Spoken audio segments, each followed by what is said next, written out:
Om Shri Ganeshaya Namaha. Om Shri Saraswatyai Namaha. Om Shri Gurubhyo Namaha. Om Samasta Jana Kalyane Niratam Karunamayam Namami Chinmayam Devam Sadgurum Brahma Vidvaram Om Mukam Karoti Vachalam Pangum Langhayate Girim Yakrpatamaham Vande Paramanandamadhavam Om Parthaya Pratibodhitam Bhagavata Narayanena Swayam Vyasena Grathitam Purana Madhye Mahabharatam Advaitamritavarshiniം Bhagavatim Ashtadashaധ്യായിനിം Amba Tvamanusandhati Bhagavad Gita Bhavatveshini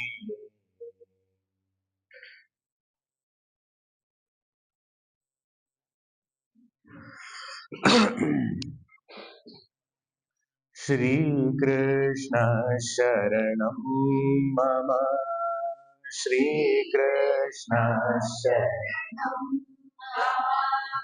Shri Krishna Sharanam Mama Shri Krishna Sharanam Mama Shri Krishna Sharanam Mama Shri Krishna Sharanam Mama Shri Krishna Sharanam Mama Shri Krishna Sharanam Mama Shri Krishna Sharanam Mama Shri Krishna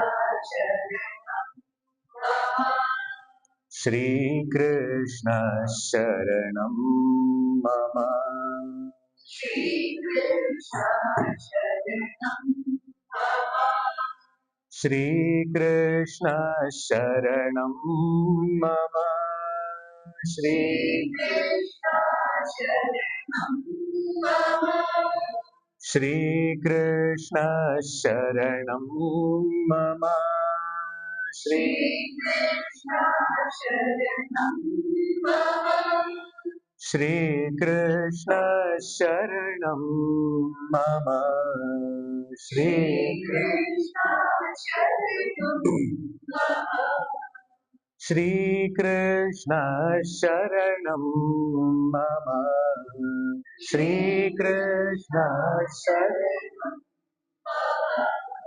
Shri Krishna Sharanam Mama Shri Krishna Sharanam Mama Shri Krishna Sharanam Mama Shri Krishna Sharanam Mama Sharanam Mama Sharanam Mama बोले राधावर श्री कृष्णचंद्र भगवान की जय श्री सद्गुरुनाथ महाराज की जय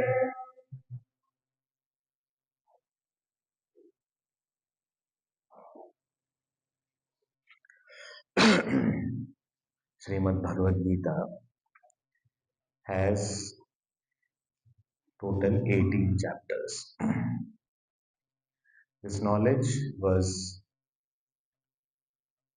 demanded by Arjuna in the middle of a battlefield where the war was declared by blowing of the conches, but the first arrow was not yet shot, which means It was in the middle of a life of action.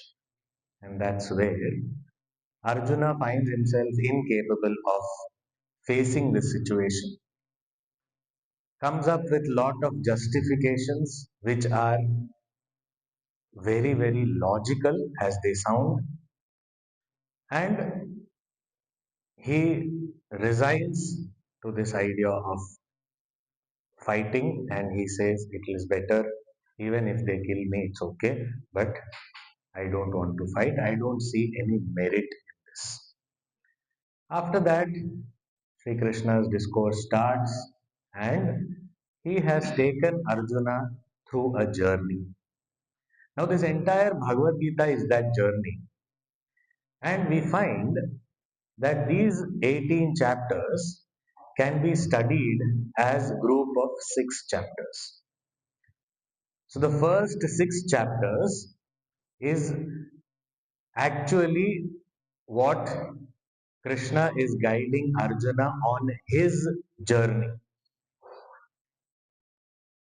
You have this problem, you have this difficulty, and we look at it and how I need to make changes, approach the approach life, approach the situations differently so that I am able to benefit, I am able to get out of this problem. Sri Krishna starts from the highest standpoint and slowly takes Arjuna. He comes down to the level of the student and then, as though, holds his hand and takes him to the highest. So, this whole journey, if we look at the first 6 chapters, Sri Krishna has in the second chapter given everything, all that he had to say. He said it in a nutshell. Then, from the third chapter onwards till the sixth chapter, he elaborated on everything that he had said in the second chapter.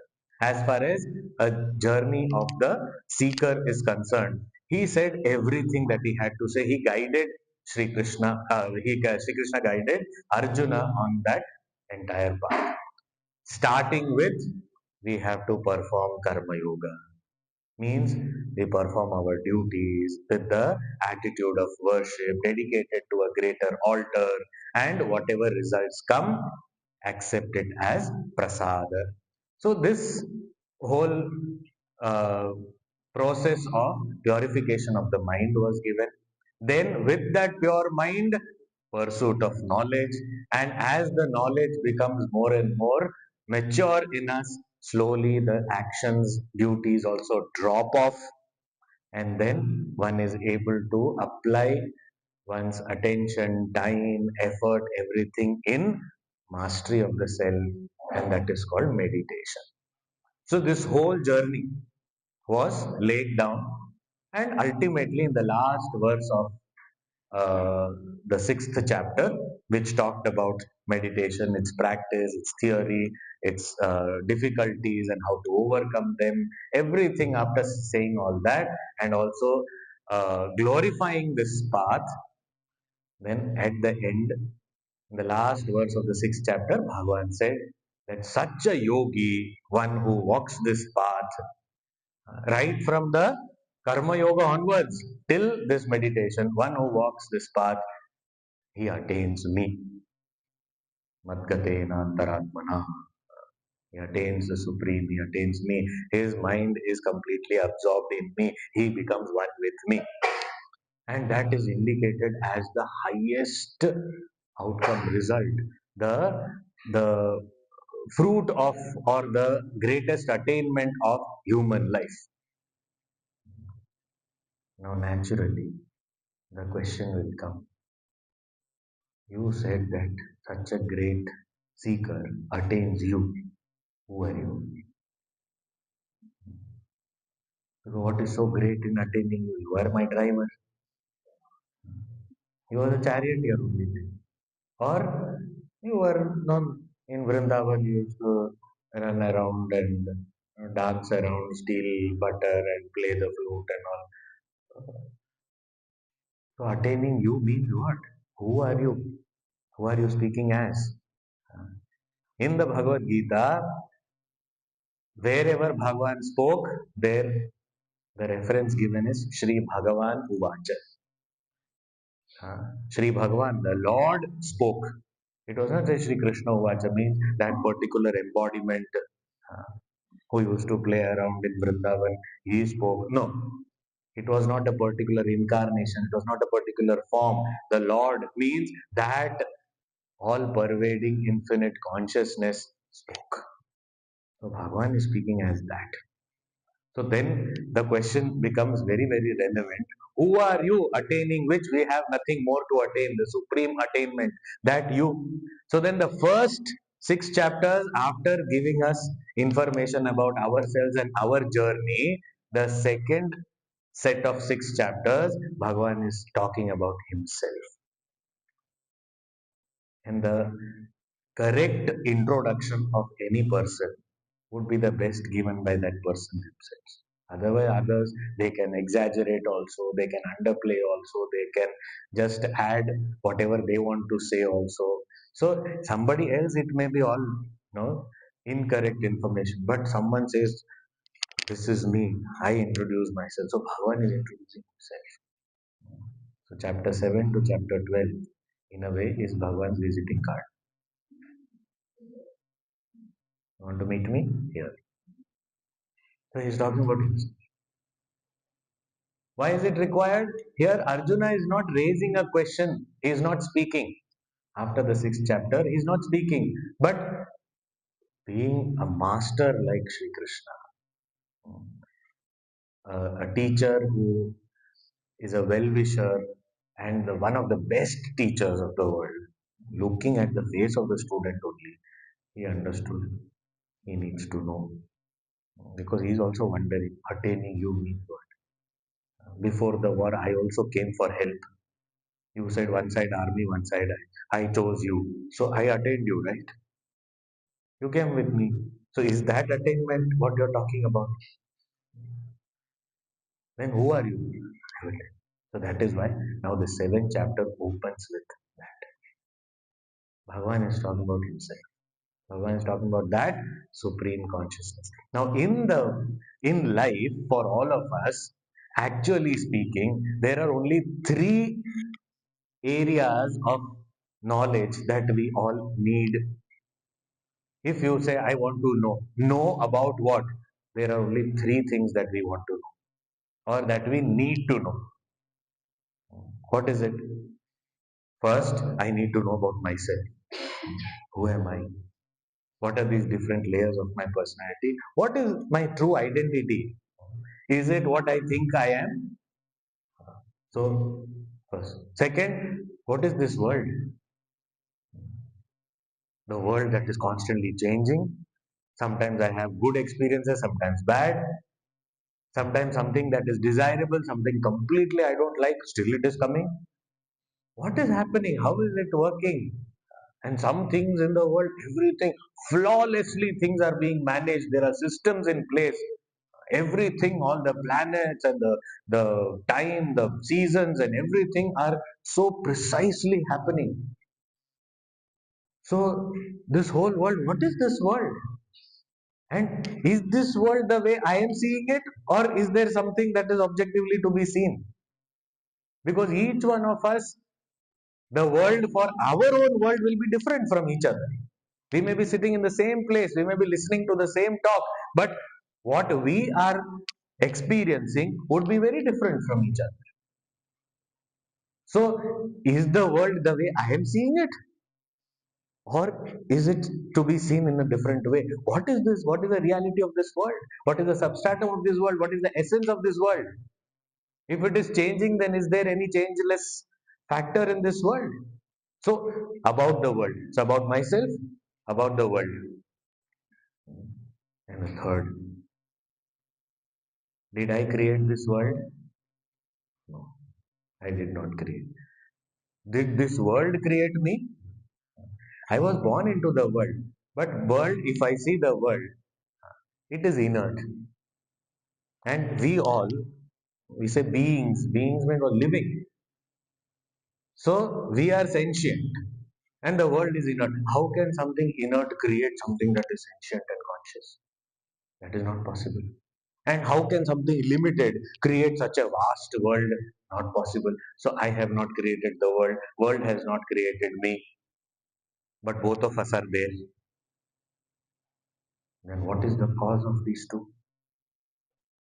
And if we see all these systems in place, everything is going on, according to some kind of, following some rules in the totality. Then I say, who is managing this all? Somebody has to be there. We know that if there were no cameras, we would never respect the red light. There is camera and there is fine. So then we should, no, no, we will stop. So here we don't see any cameras. Did the sun rise on time? Camera. Check the camera. No camera. Nothing. There's no, but everything seems to be there. So if everything is working, which means there is a boss. So who am I? Who is the world? And who is the real boss? Because I know I am not the boss. Why?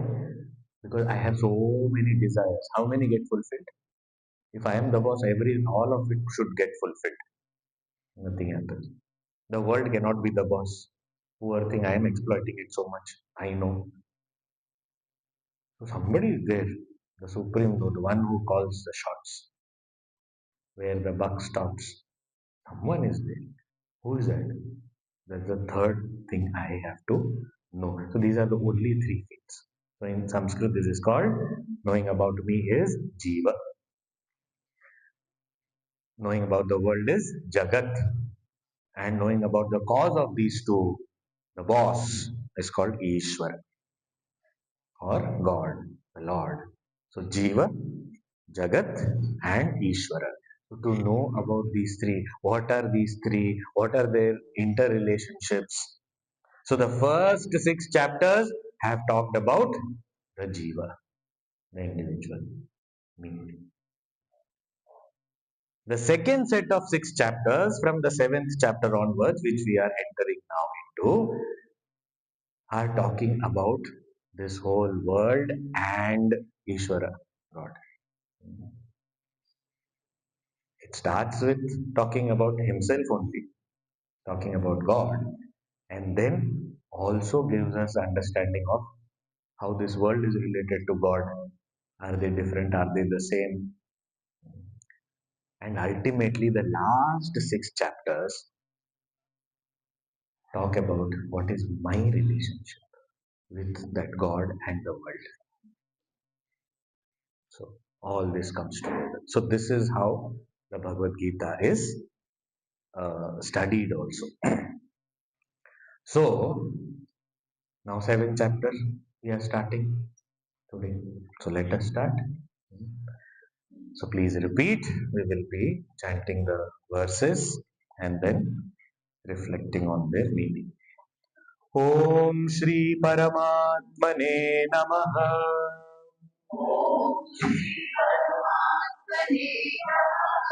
अथ सप्तमोऽध्यायः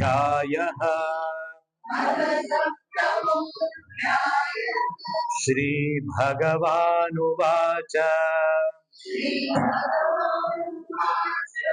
मय्यासक्तमनाः पार्थ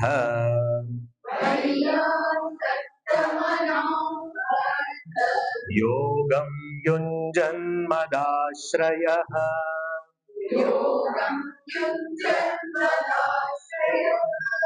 असंशयं समग्रं माम् यथा ज्ञास्यसि तच्छृणु.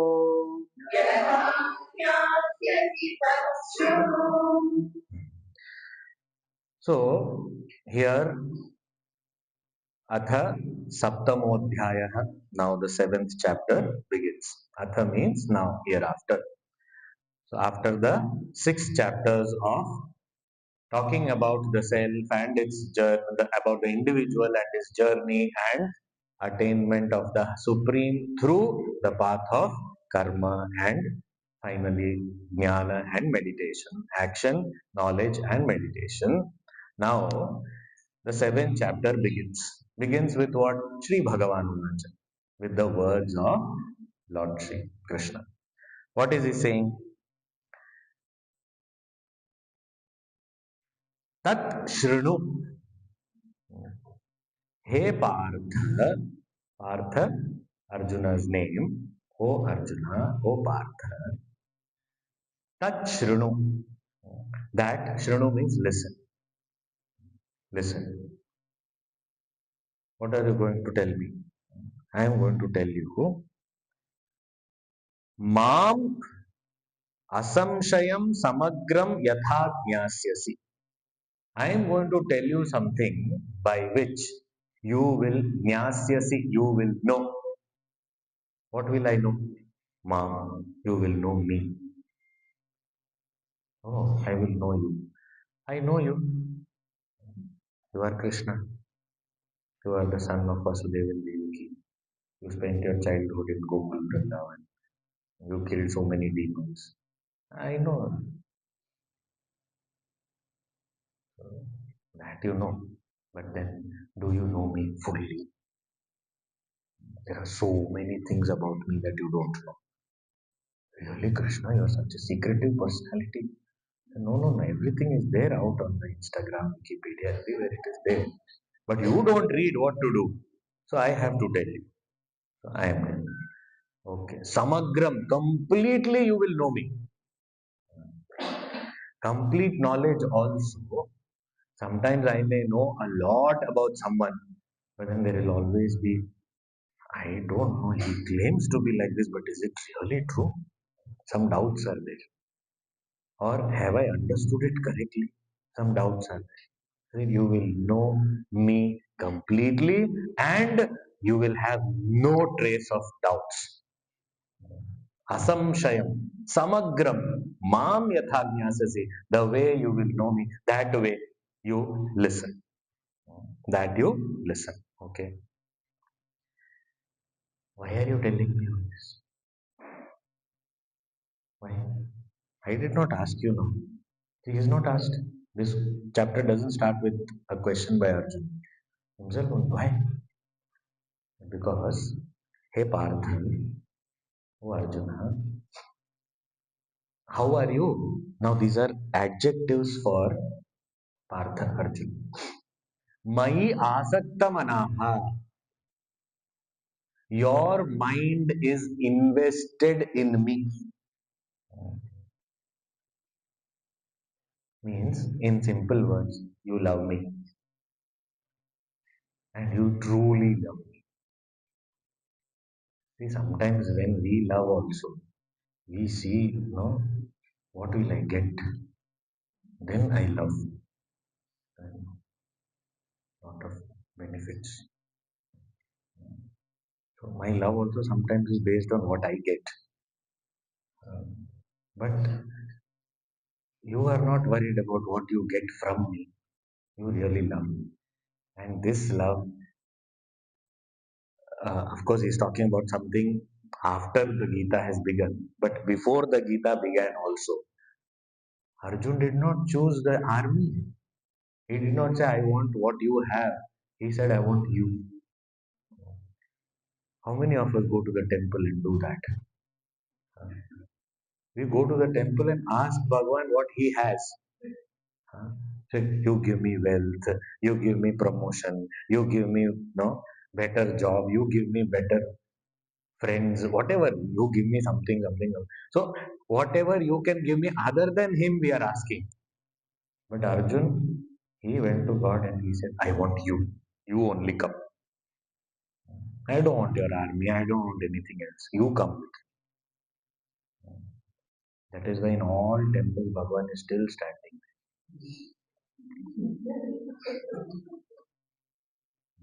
So when we go, hi. And after we leave, bye. And he's still smiling. Because nobody has called him, nobody has asked him to come. Otherwise, he would not be there, no? Oh, is that so? Okay, now tomorrow I'm going to go to the temple and ask God, then there will be no God in the temple. Uh, Not that way. But we often ask for something belonging to God or something other than God. Here, saying Asakta Manaha means what? You love me truly, you want me, you love me for the sake of me. It is not for someone else or something else that you can gain. You love me for me. And that is something special about it. Another thing is Asakta Manaha means that so far whatever I have spoken. See, if we look at the number of verses Arjuna has spoken, the first chapter he has spoken quite a lot. That time Krishna did not speak. But from the second chapter onwards, apart from a few questions here and there that Arjuna has asked, most of the verses Sri Krishna only spoke. Which means what? Arjuna heard, listened. And he asked questions means what? He was attentively listening. Therefore, you have questions. Otherwise, you say whatever you want to say. That's all. I don't have anything else to say. Thank God. Now I will go for lunch. Arjun was not waiting for Krishna to finish. He was so interested in this knowledge. He said, I want more of it. I want to know about you also. I want to know. So that thirst is there. That is why that shows love. Because what I love, I want to know more about it. If I don't have any love, I am not interested in it only. Why are you telling me all these things? Someone comes and tells me about share market. I will, why are you telling me? You don't seem to be interested. You are right. I am not interested. Because there's no love. But something I love or someone I love, about that subject matter, if I love someone, a scientist is, they talk about science, that person will not let you go on. That person will not let you sleep also.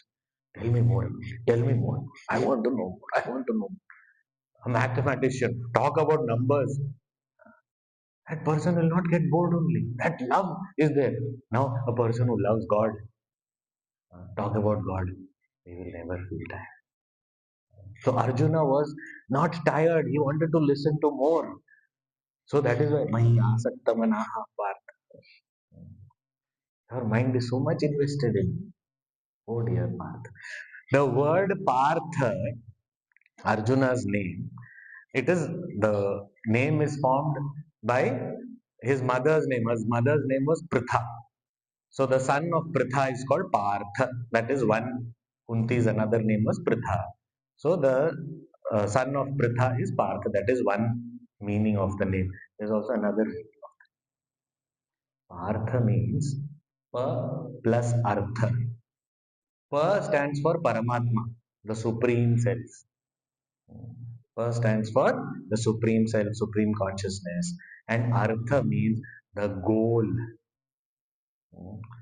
So the one whose goal is the Supreme Self is called Partha. So if we all also want to attain that Supreme, then our name also can be Partha. So what does that mean? That in Bhagavad Gita, wherever Bhagavan says Partha, it is for me also. That is how we should study. So hey Partha, Maya Asakta Manaha. Mad Ashraya. And not only that, you are totally dependent on me, not in the negative sense that I am very lazy and you give whatever you want to give. If you want to me to eat, then you only feed me. If you want me to sleep, you only put me to. Not that way. Lazy person's dependence, not that. Dependence means to not think of anything or anybody else as my support. You are my only support. On the path and as the goal, you alone are. Ashraya means support. So whose hand will I hold to reach you? To reach you also on the path also I want you to hold your hand. So I will hold your hand and walk and I will completely come and reach you only. That is the beauty. That path also, you are my support. And goal, of course, you yourself are that. So therefore, Mad Ashraya. So you are the one who are totally like a little infant who is dependent on the mother. The infant cannot choose. Infant does not say, not here, not here. Put me in that room. That's it. Where more people are there, I want to play with them. Put me there. No. The child has to wherever the mother puts. And then not cribbing or complaining or crying. Looks at something will be there on top. It will entertain itself. Ah, very happy. My mother put me here. Very happy. Some fan will be going around or some cloth will be there. So nice. Beautiful ceiling. And then in that ceiling, some faces will come and go. Some clowns will. Hey, ha, ha. Nice entertainment. Infant is completely, surrendered. Madashraya. So Arjuna, you were also with me, you were like that. Yogam Yunjan Madashraya. Yogam Yunjan. What does Yogam Yunjan mean? This is very important. I am completely dependent on you. I love you so much. Okay, very good. But what are you doing? Why should I do anything? You do now. I love you. That is enough. That much is enough from my side. Now rest you do. No. Yoga Yunjan. Whatever I have to do, I am doing. I am doing my sadhana. I am diligently practicing whatever has been guided in the scriptures. I am following whatever my guru has said. I am walking the path sincerely. I am putting in effort as much as I can. That is called Yoga Yunjan. So what does it mean? Yes, I love you. But how do I love you? I express my love through putting in efforts to attain you. It is not a passive love. Yes, Bhagavan, I love you. Whenever I come to the temple, I say, Bhagavan, I love you. I love you. Remember, I gave you a list yesterday. Just a reminder.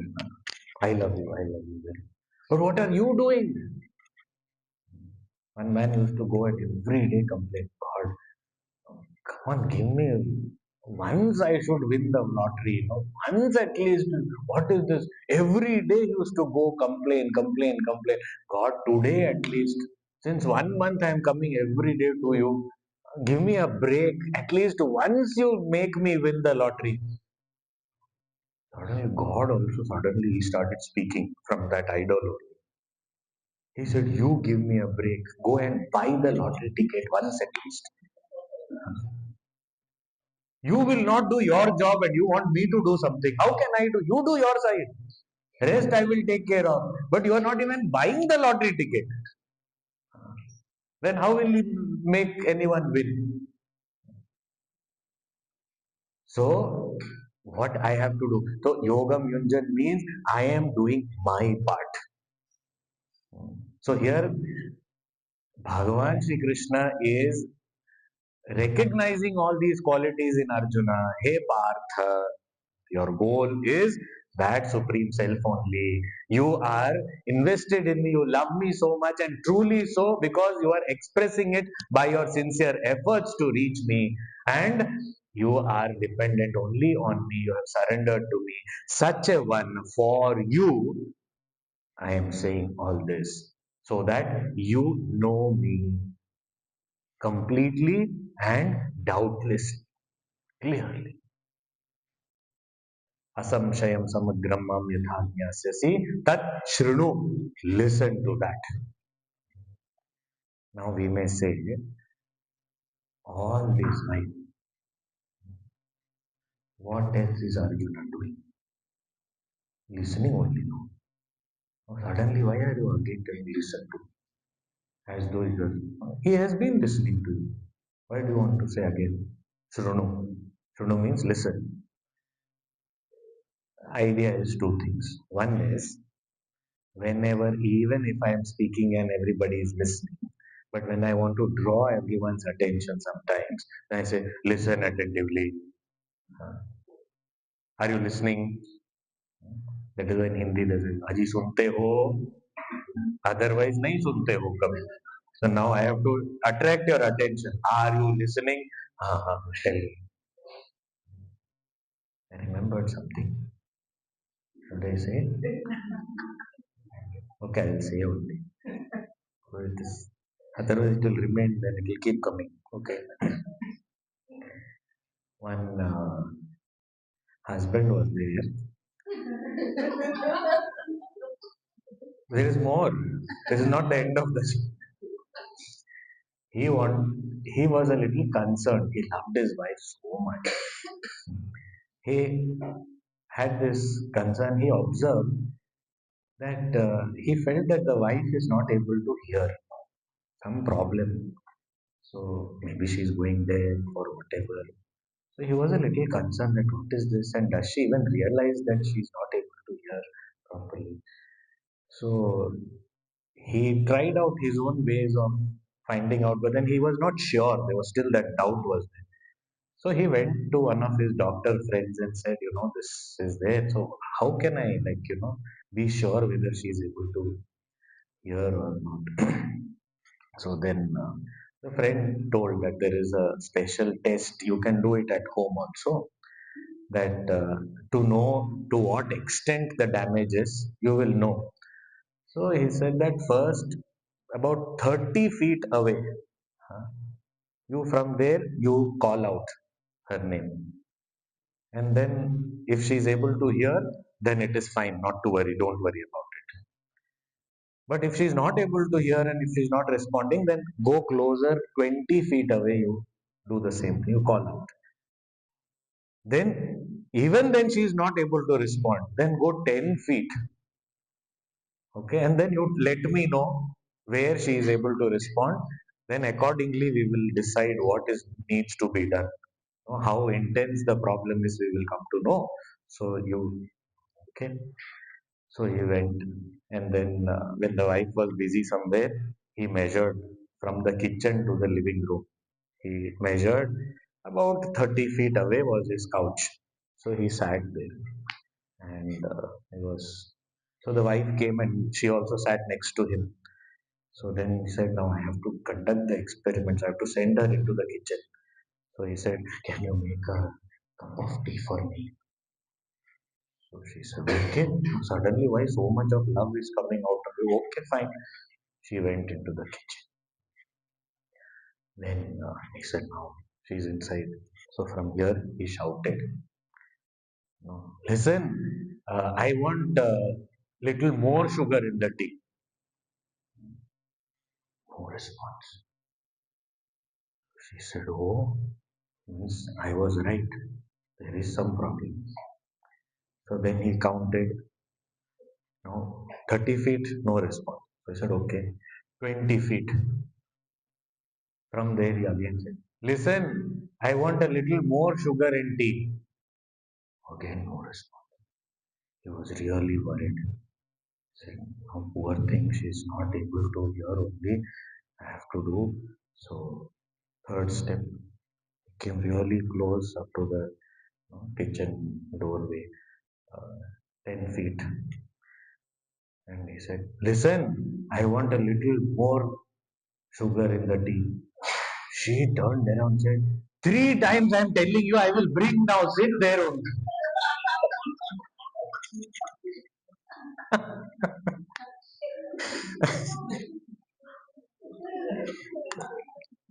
Who is listening and who is deaf?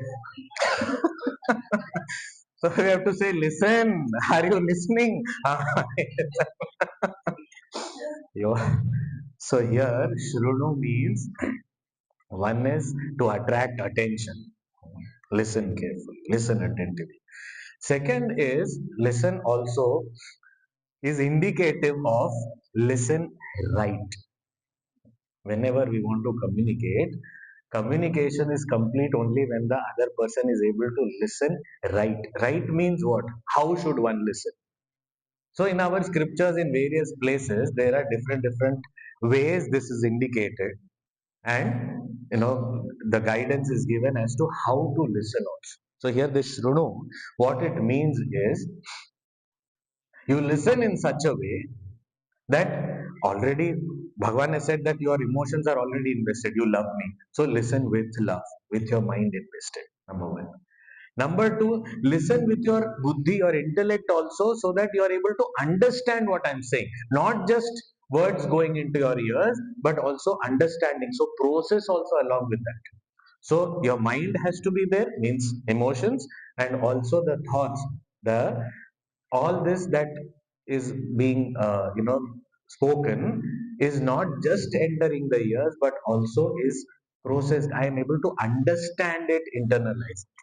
And third, I also ensure that I listen in such a way with so much of attention that I remember it later also. These three things. So I should listen to it with love. I should listen to it with my intellect so that I'm able to understand what is being told. And third, I should also listen in such a way that I'm able to remember it. So if I listen to it this way, my listening is correct. So there are four types of thoughts possible. What are the four types of thoughts? One is the thoughts of indecision or emotion, etc. It's called the mind. Other is a decisive thought, a knowledge based thought, which is called the intellect or the buddhi. Third is the thought of memory called chittam. And then there is a fourth thought, which is called the I thought, ahankara. So it is said these three you should have while listening. The fourth one, leave it aside. That should not be there. So sometimes when we listen, if I start only, I know this, okay. Say whatever you want. I know already. Nothing new to say. I came now, sat down. Looks rude if I get up and go. Okay. I hope finishes at 8 o'clock exactly.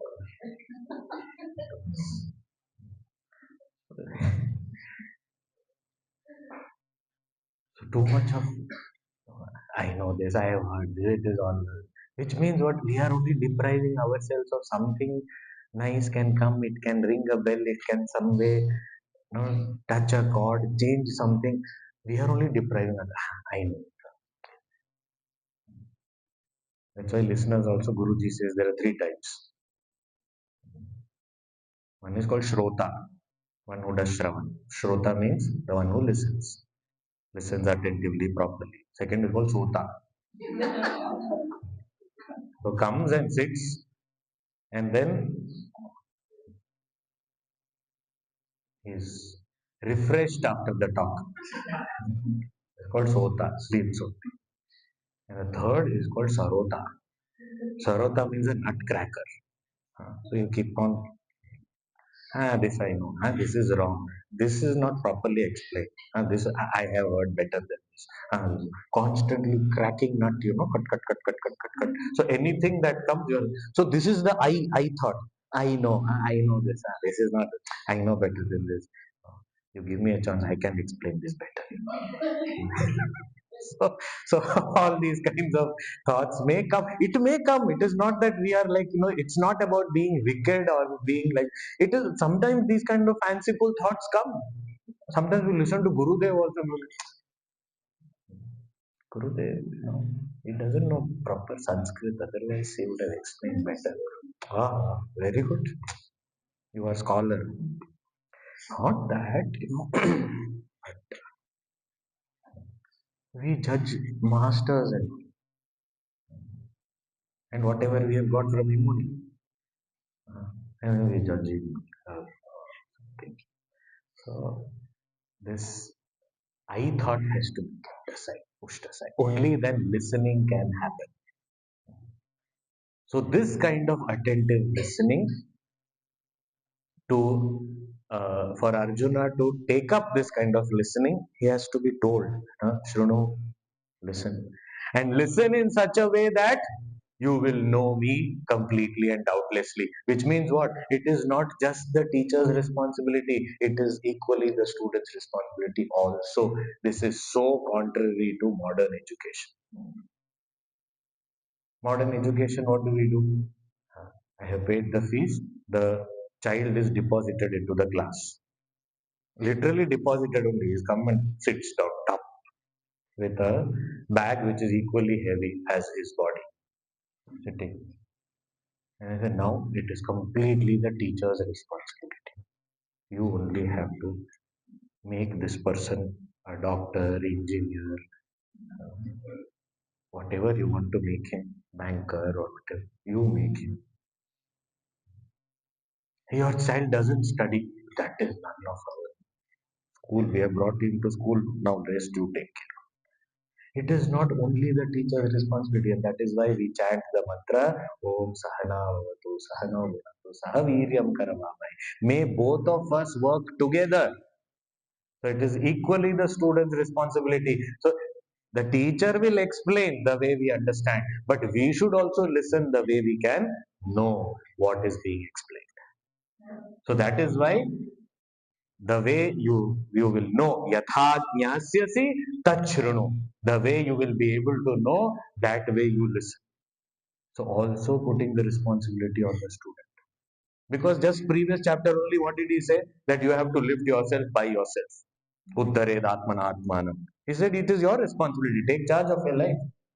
And now listening also, you have to take responsibility. It is not just that whatever I say. No, sometimes we have this thing of out of our laziness, nothing else. We say that my guru is great and he will put his hand on my head and I will be liberated. If guru puts his hand on my head, his hand will get dirty. That's all. Nothing else is going to happen because of that. No liberation is going to happen. For liberation, I have to walk the path that is indicated by the guru. Only then it will happen. So if he is giving me some instruction, I should listen. That is why Shrunu.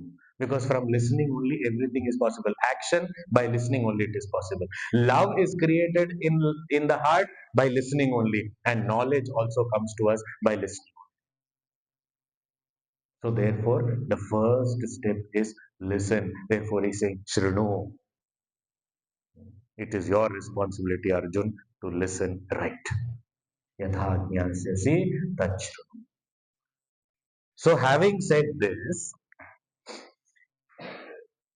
here in this first verse itself, certain things are already indicated about this chapter. What is indicated? That what is the subject matter of this chapter or this section, because it's the first chapter of this section, this set of 6 verses. What is the subject matter? Mom. So the Lord is the subject matter. So why are we reading this? To know the Lord. In which way? Completely, doubtlessly. Asamshayam samagram ma yathagyas. So this is the what do you call the subject matter. Subject matter is the Lord Himself. Okay, what is the outcome, the purpose? That I will be free from all doubts and I will know the Lord completely. Completely means what? Knowing the Lord completely means what was said in the previous chapter, last verse, that is the supreme attainment of the Lord, which is also otherwise called as moksha, liberation, etc. So, the highest is complete attainment of the Lord. That is the purpose, the outcome. Who is the fit student? The first line of the verse. One who is whose goal is God, who loves God, and whose support is God. Such a person. Such a person is the fit student who is able to walk the path, put in effort sincerely. Yogam Ninjan. Such a person. And what is the way to attain this outcome? Because there are certain things that I want to attain. I should first know and then act, and then I will attain. For example, if I want a book, so I should know where I will get the book. Then I will go there and I will pay. Then I will get. There is a process involved. So just knowing the book will not come to me, and without knowing I can't go anywhere. So I have to first know and then act accordingly so that I can attain that. But here, what is the relationship? How can I engage with the subject matter so that I am able to attain the promised result? So he's saying Shrinu, just listening enough. Really? Yes. Only listening is enough. if we listen, but listen the way it is asking us to listen. If that way we listen, job done. But if I don't attain after that also, then I know that you will not attain. So, because you still have doubts if I don't attain. If you listen like this, you will attain. No, my question is if I am not able to listen like that is the question.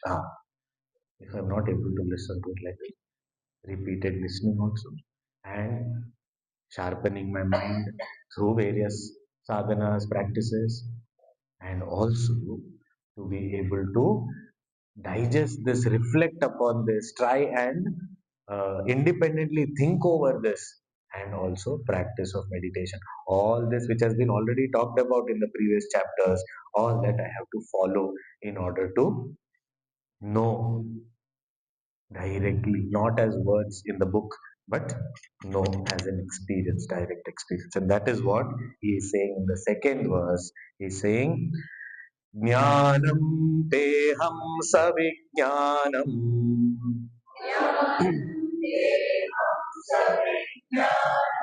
idam vakshyamyasheshatah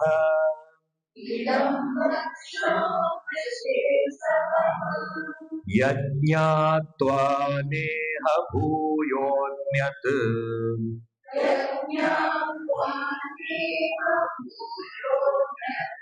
ज्ञातव्यमवशिष्यते.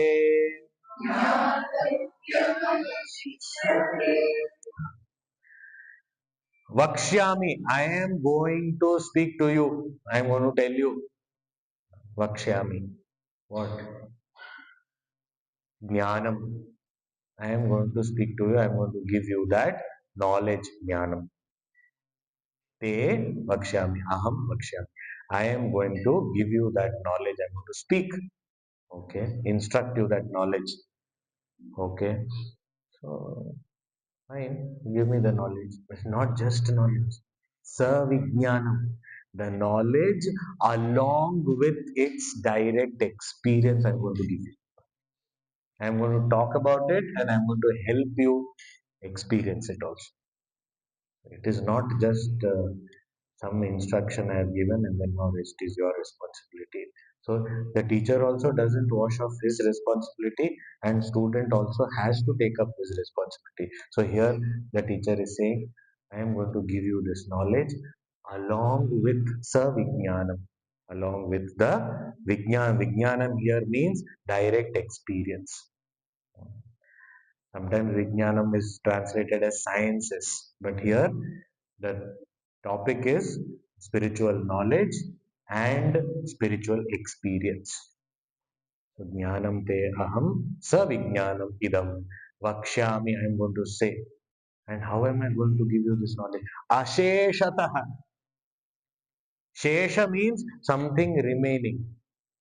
Asheshataha means nothing I will conceal, hide. I will give you everything that I have. Asheshataha. This Asheshataha is a very beautiful word because it tells us two things. One is the greatness of the Guru. Because sometimes some fake gurus are such that they will not give all the knowledge they have. So if I give all the knowledge, then you know, then he will not come back to me only. So I should have some trade secrets that I will not give anyone. So like that, there may be some people who hide a few things. Like in a recipe also, they will give everything, one ingredient. That is secret recipe ingredient. Like in Kung Fu Panda, uh, I'm going to give you the secret ingredient of my secret ingredient soup. And what is it? Nothing. But just believe that there is a secret. There is something special. And then it turned out that this me, I am that. Anyway, not going to the movie, but that some teachers and all they'll keep something I will not teach everything. Otherwise, then he will become equal to me. And then what if he also rises above? I don't want. I can't take such a risk. So some trade secrets I'll keep so that he has to come back to me again and again. A real teacher is one who will feel proud if the student goes ahead of him. But Bhagavan is all that I have, I am giving. I will tell you everything. I am not going to keep anything, hold anything back. Asheshatah, I am going to give. Second meaning is one is glory of the teacher, and other Asheshatah also indicates the glory of this knowledge. Because this is the only knowledge where you impart this knowledge and you can say there is nothing beyond this. In every other field of knowledge, you can never claim this is the end of it. You say, I have taught you everything, but is it the end of it? No. Why? Next year, new upgrades will come. Then new rules will come. Things will change. Every other field, things are going to change. New things will come in. The old things will be outdated. All this will happen. Spiritual knowledge is the only knowledge where it is never going to get outdated because truth is one without a second. And once you know the truth completely, then there is nothing more to be known. Asheshataha. We find in our Upanishads and all that Guru declares there is nothing more to be known. This confidence is because of this knowledge. Why? Because actually there is nothing more to be known. What else will you know? You have known that one truth, that essence which pervades everything, which is a substratum of everything, which is the witness to all our experiences, that core, that my true nature, the very existence in everything that exists. Once I have known that, after that, what is there to be known? So, Asheshataha, completely I am going to give you this knowledge. That is the declaration by Sri Krishna that I am this knowledge along with its direct experience, I am going to impart to you completely. Yajnatva, having known which, having experienced which, na iha bhuyaha anyat jnatavyam avashishyate. After knowing this, there will nothing be remaining to be known anymore. Neither about this nor about anything else. Not required. Because this is complete. This is the culmination of all knowledge. That is why it is called Vedanta. Veda means knowledge, Anta means culmination. The culmination of all knowledge, the essence of all knowledge. This is that knowledge. After knowing which, there is nothing else to be known. Neither will I have anything to know, and neither will I need to know anything. That is the glory of this knowledge. So I'm going to give you that knowledge along with its experience. Jnanam deham savijnanam idam akshami asheshata. Yajnatva neha bhuyonyat jnatavyam avashishyate. Oh, oh Lord, this seems to be a very good no, offer that you are giving me, that you will give me this knowledge and the experience after which nothing else needs to be known. I am so happy. I am so excited. I am sure there would be thousands and thousands of people who would want to have this knowledge. Is it not? Bhagavan says, sadly, that's not the case. But why? He says, you really want to know why not many people pursue this knowledge and not many people come to attain this? But yes, yes, I want to know why. He says, I will tell you tomorrow. Tomorrow he is going to say, what is being such glorious knowledge also? Why don't people pursue this knowledge? And why are we not able to get this knowledge? We're going to talk about it tomorrow. So we'll see that tomorrow. ॐ पूर्णमदः पूर्णमिदं पूर्णात् पूर्णमुदच्यते पूर्णस्य पूर्णमादाय पूर्णमेवावशिष्यते